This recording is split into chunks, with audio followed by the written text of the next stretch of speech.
Welcome to Real World Peaceful Parenting, a podcast for parents that are tired of yelling, threatening, and punishing their kids. Join mom and master certified parent coach Lisa Smith as she gives you actionable, step-by-step strategies that'll help you transform your household from chaos to cooperation. Let's dive in.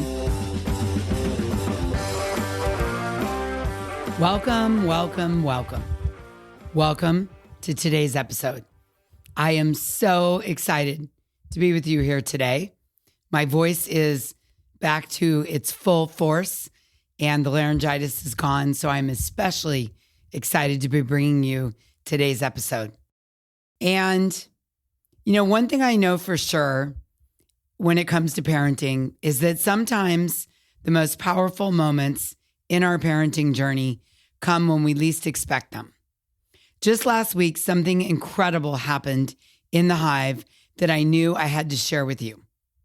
One of our members, we'll call her Sandy, shared a photograph that absolutely stopped me in my tracks. It was an old handwritten list of screen time rules that she'd created for her daughter, Haley, years ago before she discovered peaceful parenting. At the top of the page in bold letters, it read, "How to earn screen time," in all caps and underlined, followed by a list of demands like all chores completed, and then in all caps in parentheses, no cutting corners. All homework completed, 30 minutes of reading, 30 minutes of creative time, and then came the other rules. No eating during screen time, again, in all caps. No screen time before chores. No lying or getting in trouble. No backtalk or disrespect. Now, Sandy estimated that about the time that she wrote this down and pasted it up on the fridge for her daughter, she estimates that her daughter was about 8 years old. Her daughter's a teen now. And at first glance, this might just seem like another parenting artifact that Sandy came across. One of those mini lists and charts we create as parents trying to maintain order in our homes. But what made this share so powerful wasn't the rules themselves. It was Sandy's profound reflection on how far she'd come in her parenting journey. As I read her words, I was struck by her courage and strength to look back at her past parenting choices with such honesty and self-awareness. Inside the Hive, this is what Haley wrote. She said, "I found this list going through some old stuff, long before I joined the Hive. I wish this was dated. I know Haley couldn't have been older than 8 when I put pen to paper. I see younger me taking screen time seriously and creating rules and limits based from family values. But," Sandy writes, "what I was once oblivious to, I see so clearly now, that my approach to correcting her behavior was all wrong. A lot of the behavior that needed to be corrected was in fact my own," Sandy wrote. She said, "I recall how rigid I was about lies and disrespect. I'd taken on my mom and dad's way of parenting. Good girl and bad girl was constantly splitting the room for us. Those terms not only described the behavior, it created a subconscious identity for my daughter in my own mind. She was a good girl when she followed the rules and stayed out of trouble. If she refused to abide by the rules, she would be punished like bad girls should be." Sandy wrote, "To think of how much I cared for her and only wanted the best for her. But it's heartbreaking to know how much hurt I caused for both of us back then. I swung back and forth between being permissive, feeling guilty, and lost after punishing her, never quite felt like I was doing it right, and being overbearing about following these rules to a T. Not a day goes by that I miss the old vicious cycle. I give myself grace because I didn't know any better." So good, right? So I responded with this to Sandy. "Thank you for sharing this powerful reflection. It takes real courage and strength to look back at our past parenting choices with such honesty and self-awareness. What I hear in your words is not just recognition of old patterns, but the deep wisdom about how those good girl and bad girl labels and rigid approaches affected both you and your daughter. The fact that you can now see how those inherited parenting patterns impact your relationship with Haley shows tremendous growth. I told Sandy, you're absolutely right to give yourself grace. We all parent with the tools we have at the time, often repeating what we've learned from our own parents until we learn new and different ways to show up. What stands out to me most, Sandy, in your insight is how behavior-based labels can shape how we view our own children. That awareness is transformative. You've done the challenging work of examining your approach and making changes, which benefits not just your relationship with Haley, but breaks an intergenerational cycle. I went on to share with her that I'm deeply moved by her journey and honored to have been a part of the path to conscious parenting for her. Her willingness to share this story will truly inspire other parents who are working to break free from similar patterns. And I hope that's what's happening for you right now, is that you're inspired. You're recognizing where you might have similar patterns, intergenerational cycles that you want to break. I hope you can see Sandy's wisdom about how these behavioral-based labels shape not just her daughter's experience and her daughter's thoughts about herself, but their entire relationship. That awareness is truly transformative. And you know what touched me most is when Sandy wrote, I give myself grace because I didn't know any better. It's beautiful. And isn't it true for all of us? Whether you realize it or not, you started your parenting journey with the tools you inherited, often repeating what you learned from your own parents until you learn different ways, which is why I meet you here once a week and share tips, ideas, and coaching to help you break the intergenerational cycles that are not working and learn new ways to show up in your parenting. So right now, I want you to do something. Grab a piece of paper or open the Notes app in your phone and think about your own parenting rules and boundaries. Write down 3 of them. And next to each one, ask yourself, what message is this rule really sending to my child? What am I trying to teach them? Ask yourself, is this boundary or rule or limit or consequence coming from a place of connection and guidance? Or is it rooted in control and fear? Ask yourself, is there a way to maintain this boundary while building connection instead of creating division? You see, the magic happens when we shift from controlling behavior to guiding growth. Instead of no lying or getting in trouble, like Sandy's old list, you could say something like, in our family, we practice honesty and trust. Feel the difference? I know I do. All right, let's look at how we can reframe some common household rules to maintain boundaries while building connection. Instead of no screen time until homework is done, no exceptions, what if we try, in our family, we take care of responsibility first so we can truly enjoy our free time? How can I support you in creating a routine that gets your homework done first and works for you? Yeah? How about instead of, if you're not ready for school on time, you'll lose privileges?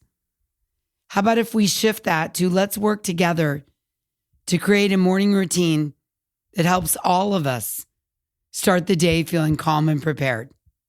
How can I help you with this? What parts of the morning are the most challenging to you? How about instead of, your room is a mess, you're not going anywhere until you clean it?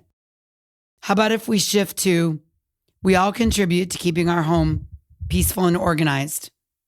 What system would help you keep your space clean and organized? Instead of no backtalk or disrespect, period, what if we shift to, in our family, we speak to each other with respect, even when we're upset? Let's find ways to express our feelings that work for both of us. Now, that one is also dependent that you're walking your talk, that even when you're upset, you're speaking with respect. So can you see how each reframe maintains the boundary while opening the door for connection and cooperation? That real world peaceful parent is the sweet spot we're looking for. So here are 3 things I want you to focus on this week. Notice your language. Pay attention to the words you're using when setting and enforcing boundaries. Are they inviting cooperation or creating resistance? Choose one rule to reframe. Pick one existing household rule and experiment with reframing it using some of the principles we've discussed today. And then document the impact.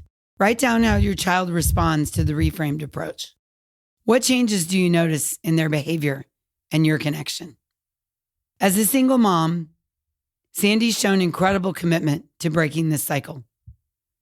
Today, she and teenage Haley are building incredible connection. Yeah, there are still challenges. I mean, show me a parent and teen who don't have challenges. But here's what I've witnessed. The foundation is shifted from control and punishment to understanding and support. Sandy's pride isn't in having a good girl for a daughter. It's in seeing her daughter grow into herself, knowing she's loved unconditionally. Let me share a personal story with you. As you probably know, my son Malcolm, who's now 20, and I have been on this journey for many, many, many years. And I started out with lots of control, trying to exert control over him, trying to get him to, quote, follow the rules to a T. And then I stopped and I started choosing connection over control. And here's what I'm witnessing real time after years of choosing connection over control. When Malcolm has a problem, challenge, or makes a mistake, he runs to us for support rather than from us. He doesn't try to hide things from us. He knows when he's screwed up. Believe me, learning to adult comes with plenty of those moments. But here's the key. He takes responsibility for his actions without feeling like a bad person. And I love that for him. You know, there's a reason I felt called to share Sandy's story with you today. And one of the many reasons is because, you know, it can be really hard to stop and really look at our parenting. It can be hard to take inventory. It can be difficult to look at our blind spots, recognizing that some of our rules and patterns might be outdated and inherited. It can feel overwhelming. But here's the beautiful thing. That awareness, that willingness to look honestly at your parenting, like Sandy did, and say, maybe there's a better way, that is not weakness. That is courage. That is growth. That is showing up for your kids and the relationship that you want to have with them. That's becoming the parent your child needs. And here's what I really want you to hear. You don't have to figure it all out alone. Just like Sandy found support in the Hive in working with me to shift from controlling behavior to guiding growth, from rigid rules to connected boundaries, I am 100% here to help you make that shift too. Because that sweet spot where boundaries meet connection, that's where cooperation flows from trust rather than fear. And that's possible for your family, just like Sandy. So I'm going to end with this today with a real call to action. If you're ready to take that step, if you're feeling called to learn a new way, to break generational patterns, to look at what you're doing and be open to some new ways of parenting that move away from fear and into trust and that create deep connection, then I have just the solution for you. If you're feeling the weight of the daily power struggles, and if you're tired of the disrespect and the drama, I'm hosting a free masterclass on Thursday, February 27th at 9 a.m. Pacific, 10 a.m. Mountain, 11 a.m. Central, and 12 p.m. Eastern Time. And the masterclass is called How to Get Your Kids to Do What You Ask the First Time. And yes, it's completely possible. I promise. In just 90 minutes, I'm going to show you how to get your kids to actually listen and hear you. Something we're all looking for. I'm going to show you what you can do to get more cooperation and respect without yelling, threatening, or punishing your kids. And I'm going to show you how to get your kids to do what you ask the first time I said it. And yes, it's possible. You give me 90 minutes and I'll show you how to get your kids to listen, cooperate, and do what you ask.